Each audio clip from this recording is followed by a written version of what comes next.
Olá, que a graça de nosso Senhor Jesus Cristo, a palavra viva de Deus que se fez homem, ilumine sua inteligência pela ação do Espírito Santo. Hoje daremos continuidade à série de vídeos relacionados às Sagradas Escrituras e sua relação com a Santa Igreja Católica. Neste vídeo, trataremos da fundação ou instituição da Santa Igreja Católica, que é regida pelos sucessores dos apóstolos no decorrer dos séculos. Há circulando por aí, entre pessoas claramente desinformadas ou maliciosas, a acusação de que a Igreja Católica foi fundada pelo imperador Constantino no ano 313 d.C. É claro que não. A Igreja Católica não foi fundada por Constantino e nem poderia ser. Esse é um disparate sem tamanho, uma tolice tão grande e evidente por si mesma que dispensaria explicações. No entanto, como vivemos num país de ingênuos e de maioria inculta, facilmente manipulada por picaretas de plantão, vamos aclarar a relação do imperador Constantino com a Igreja Católica. O imperador Constantino, também conhecido como Constantino Magno, o Grande, ou Constantino I, nasceu em 274 e faleceu 337 d.C. Foi imperador durante 31 anos, de 306 a 337. Era filho de Constâncio Cloro e Helena, que era cristã e veio a ser canonizada, Santa Helena de Constantinopla. Constantino casou-se com Faustina, filha de Maximiliano Hércules. Após a morte do imperador Galério, o poder ficou dividido entre Maxêncio, que se autoproclamou imperador, e Constantino, aclamado imperador pelos seus soldados. Os dois ambicionavam o poder, e a luta entre eles encerrou-se no dia 28 de outubro de 312, com a histórica vitória de Constantino junto à ponte Milvia. À ocasião, Constantino testemunhou ter visto no céu uma cruz com a inscrição In hoc signo vinces, que em português lê-se: Com este sinal vencerás. Este foi um marco para a sua conversão, que não se deu de uma hora para outra. Ele foi batizado somente em 337, 25 anos depois, no fim de sua vida. Alguns historiadores contestam a conversão de Constantino. Apesar de nutrir certa simpatia pelo cristianismo, só se fez batizar quando estava para morrer. O fato é que Constantino concedeu total liberdade de culto aos cristãos a partir do ano 313, com o chamado Edito de Milão, devolvendo também todos os edifícios de cultos e cemitérios que haviam sido confiscados pelo Império Romano. Com Constantino, a Igreja Católica recebeu liberdade para exercer suas funções, assim como tinham as outras religiões pagãs do Império. Somente no ano 380 d.C. é que Teodósio I, o imperador romano do Oriente, juntamente com os imperadores do Império Romano do Ocidente, Graciano e Valentiniano II, promulgaram o Edito de Tessalônica, impondo a fé católica do símbolo de Nicéia a todos os súditos, tornando o cristianismo católico como religião oficial do império. Ouça o que Constantino apresentou no documento do Edito de Milão em 313, no qual consta o seguinte trecho, abre aspas, Havemos por bem anular por completo todas as restrições contidas em decretos anteriores acerca dos cristãos, restrições odiosas e indignas de nossa clemência, e dar total liberdade aos que quiserem praticar a religião cristã. Fecha aspas. Neste tempo, o Papa era Melcíades, o 32º Papa da Igreja depois de São Pedro. Assim, não há como se afirmar que Constantino seja o fundador da Igreja de Cristo, que desde o início sempre foi católica, que quer dizer universal, isto é, não restrita a um grupo escolhido, como era o caso dos judeus, mas aberta a todos os povos e nações, desde o tempo dos apóstolos. Constantino apenas deu a liberdade aos cristãos, que obviamente já existiam desde o século I, acabando com mais de 2 séculos e meio de perseguição e martírios de católicos. Leia, por exemplo, o conteúdo da carta de Santo Inácio de Antioquia, um discípulo do apóstolo João, que viveu do ano 67 até 110 d.C., que escreveu aos esmirnenses, carta escrita nos primeiros anos do cristianismo, antes mesmo da canonização da Bíblia Sagrada, e séculos antes de Constantino nascer. Inácio já denominava a Igreja de Cristo como católica. Acompanhe comigo. Abre aspas. Segui todos ao bispo, como a Jesus Cristo, que segue o Pai, e ao presbítero como aos apóstolos. Respeitai os diáconos como a lei de Deus. Sem o bispo, ninguém faça nada do que diz respeito à igreja. Considerai legítima a Eucaristia realizada pelo bispo ou por alguém que foi encarregado por ele. Onde aparece o bispo, aí está a multidão, do mesmo modo que onde está Jesus Cristo, aí está a Igreja Católica.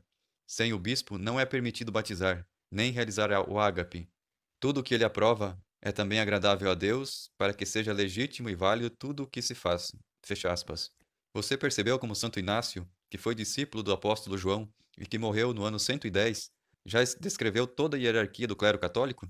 E acrescenta: onde está Jesus Cristo, aí está a Igreja Católica. Também Clemente Romano, que foi o quarto papa entre o ano 92 e 101 depois de Cristo, escreveu uma carta apostólica à comunidade de Corinto. Nela ele fala sobre a sucessão dos apóstolos e a legitimidade do clero católico. Ouça o que ele diz. Abre aspas. Os apóstolos nos pregaram o evangelho da parte de nosso Senhor Jesus Cristo. Jesus Cristo foi enviado de Deus. Em suma, Cristo da parte de Deus e os apóstolos da parte de Cristo. Uma e outra coisa, portanto, sucederam ordenadamente por vontade de Deus. Assim, pois, tendo os apóstolos recebido os mandatos e plenamente garantidos pela ressurreição de nosso Senhor Jesus Cristo, e confirmados na fé pela palavra de Deus, saíram cheios da certeza que lhes infundiu o Espírito Santo, para dar alegre notícia de que o reino de Deus estava para chegar. E assim, segundo pregavam por lugares e cidades a boa nova, e batizavam aos que obedeciam aos desígnios de Deus, iam estabelecendo os que eram primícias deles, depois de prová-los pelo Espírito, como inspetores e ministros dos que haveriam de crer. Também nossos apóstolos tiveram conhecimento, por inspiração de nosso Senhor Jesus Cristo, que haveria contendas sobre esse nome e dignidade do episcopado. Por causa disso, portanto, como tiveram perfeito conhecimento do futuro, estabeleceram a norma de que, morrendo estes, outros homens aprovados lhes sucedessem no ministério. Agora, pois, homens estabelecidos pelos apóstolos ou, posteriormente, por outros exímios homens com consentimento da igreja inteira, homens que têm servido irreprovavelmente ao rebanho de Cristo com espírito de humildade, pacífica e desinteressadamente, atestados, ademais, durante muito tempo por todos. Fecha aspas. Também Santo Irineu de Lyon, que viveu do ano 130 a 202 depois de Cristo, na sua obra Contra as Heresias, escrita entre o ano 180 e 189, confirma a Igreja Católica. Ouça o que Santo Irineu diz, abre aspas, quando, por nossa vez, os levamos à tradição que vem dos apóstolos e que é conservada nas várias igrejas pela sucessão dos presbíteros, então os hereges se opõem à tradição, dizendo que, sendo eles mais sábios do que os presbíteros, não somente, mas até que os apóstolos, foram os únicos capazes de encontrar a pura verdade. Portanto, a tradição dos apóstolos, que foi manifestada no mundo inteiro, pode ser descoberta em toda a Igreja, por todos os que queiram ver a verdade.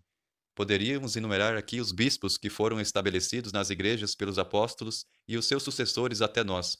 A maior e a mais antiga conhecida por todos, a igreja fundada e constituída em Roma, pelos dois gloriosíssimos apóstolos Pedro e Paulo, e indicando a sua tradição recebida dos apóstolos e a fé anunciada aos homens, que chegou até nós pela sucessão dos bispos, refutaremos todos os que, de alguma forma, quer por infatuação ou vanglória, quer por cegueira ou por outra doutrina errada, se reúnem prescindindo de qualquer legitimidade. Com efeito, deve necessariamente estar de acordo com ela por causa da sua origem mais excelente, toda a Igreja, isto é, os fiéis de todos os lugares, porque nela sempre foi conservada de maneira especial a tradição que deriva dos apóstolos. Os bem-aventurados apóstolos que fundaram e edificaram a Igreja transmitiram o governo episcopal a Lino, o Lino que Paulo lembra na carta aos Timóteo. Lino teve como sucessor Anacleto. Depois dele, em terceiro lugar, depois dos apóstolos, coube o episcopado a Clemente, que vira o próprio apóstolo e tivera em relação com eles, que ainda guardava viva em seus ouvidos a pregação deles e diante dos olhos a tradição. Fecha aspas. E o texto de Santo Irineu segue comprovando os sucessores legítimos dos apóstolos, que são muito anterior ao imperador Constantino. Há muitos outros autores dos primeiros anos do cristianismo que confirmam o que aqui dizemos, mas esses exemplos já são suficientes para o que aqui nos propomos demonstrar. Se você tiver interesse em conhecer as obras dos cristãos que vieram depois dos apóstolos, há a coleção de livros chamada Patrística. Tudo isso é história bem documentada.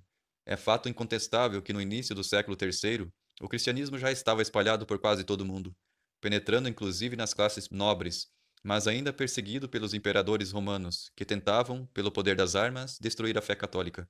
É preciso um altíssimo grau de alienação da realidade para aceitar a ideia de que tenha sido o imperador romano a fundar a Igreja Católica, a partir do século IV. Nenhuma igreja protestante histórica, as mais antigas, como a luterana, ou calvinista ou anglicana, adota esse tipo de teoria absurda para renegar a autoridade da Igreja Católica, pois os seus pastores, adeptos, em geral, são pessoas mais esclarecidas, demonstrando então, acima de qualquer dúvida, que não foi Constantino quem fundou a Igreja Católica. A pergunta que fica é: Então, quem fundou a Igreja Católica? A resposta está na Bíblia, e foi o próprio Senhor Jesus Cristo. A palavra igreja deriva de outra palavra grega que significa assembleia, convocada. Nesse sentido, a igreja é a reunião de todos os que respondem ao chamado de Cristo. Ele disse: Ouvirão a minha voz e haverá um só rebanho e um só pastor. Jesus Cristo, sem dúvida, tinha a intenção de fundar a sua igreja. E a Bíblia demonstra essa intenção explicitamente em Mateus 16:18. Tu és a pedra, e sobre esta pedra edificarei a minha igreja, bem como as diversas outras passagens do Novo Testamento. O Senhor subiu ao monte e chamou os que ele quis, e foram a ele. Designou 12 entre eles para ficar em sua companhia. A escolha precisa de 12 apóstolos tem um significado muito importante. O Senhor lança os fundamentos de um novo povo de Deus. 12 eram as tribos de Israel, surgidas dos 12 filhos de Jacó. Assim, 12 foram os apóstolos para testemunhar a continuidade do plano de Deus por meio da igreja. Segundo Santo Agostinho, a igreja começou quando o Espírito Santo desceu do céu e encheu 120 pessoas que se encontravam na sala do cenáculo. O derramar do Espírito Santo em Pentecostes foi a inauguração oficial da Igreja Católica para o mundo. Entretanto, para alguns protestantes, o imperador Constantino fundou a Igreja Católica. Para outros, foi a partir dele que os cristãos receberam a liberdade de culto no império e a Igreja se corrompeu. Isso é uma blasfêmia contra nosso Senhor.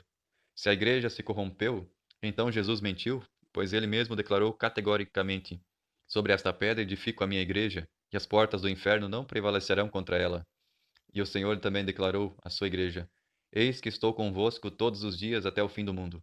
Se o Senhor Jesus Cristo garantiu que o inferno nunca prevaleceria contra a Igreja, e prometeu que estaria com ela todos os dias, até o fim dos tempos, como é que você vem me dizer que essa mesma Igreja se corrompeu, se deixou paganizar por Constantino? Mas se você crê que a Igreja se corrompeu, mesmo Jesus Cristo tendo prometido que isso não aconteceria jamais, e que foi Martinho Lutero que descobriu a Bíblia e teve coragem para revelar a verdade, então seu Salvador não é Jesus, e sim Lutero. Sim, Jesus Cristo fundou e instituiu a sua igreja nesse mundo. Atualmente, porém, muitas ditas igrejas são inventadas todos os dias, porque são encaradas como se fossem empresas.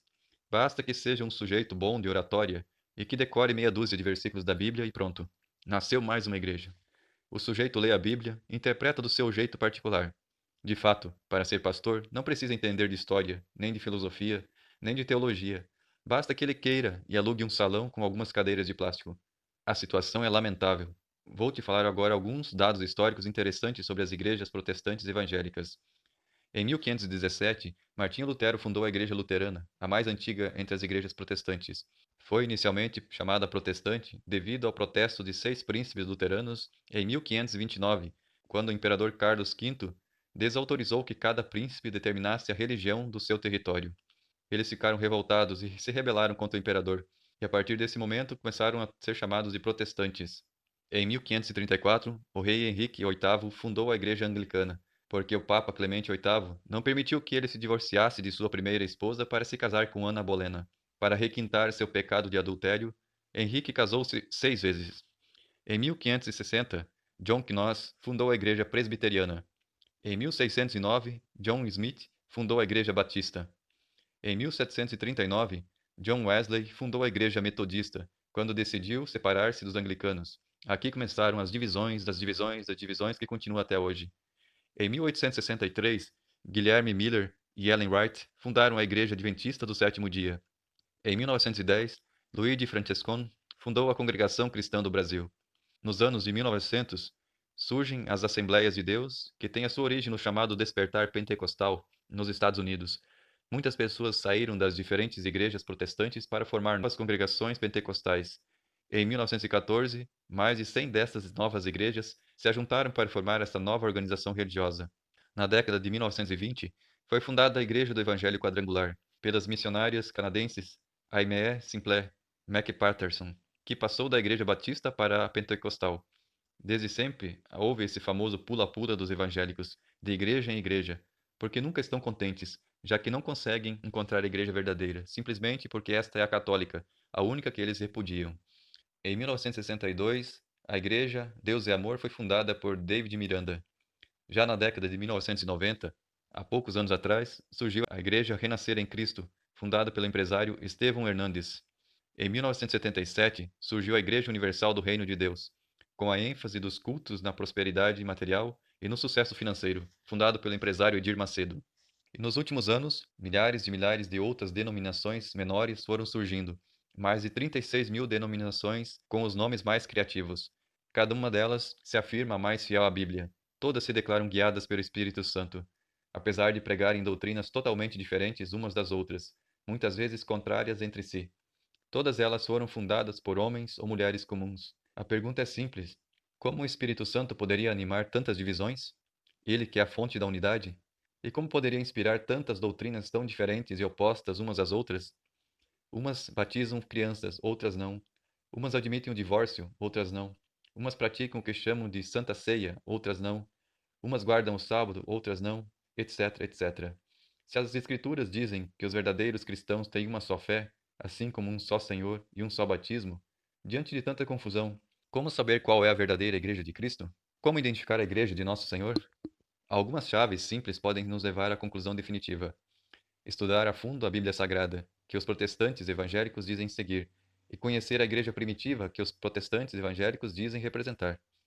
Segundo a Bíblia, a Epístola aos Hebreus fala da Igreja Celestial, que é a Igreja da Jerusalém Celeste. O texto bíblico diz que as almas dos justos, aperfeiçoados, estão no rol da Igreja Triunfante, a Assembleia Universal, que é a Igreja dos primogênitos, arrolado nos céus, diante de Deus, justo juiz. O ponto fundamental aí é notar que o texto em grego, no trecho que se refere à Universal Assembleia e Igreja dos primogênitos inscrito nos céus, no manuscrito original poderia tanto significar Assembleia Universal quanto Igreja Católica, que se pronuncia Catholicon Ecclesia. A Igreja primitiva, no Concílio de Constantinopla, 381, definiu os traços que caracterizam a verdadeira e única Igreja de Jesus Cristo. Igreja una, santa, católica e apostólica. Vejamos. A Igreja deve ser una, isto é, uma só, indivisível, uma só Igreja, do mesmo modo como existe um só Senhor, uma só fé, um só batismo.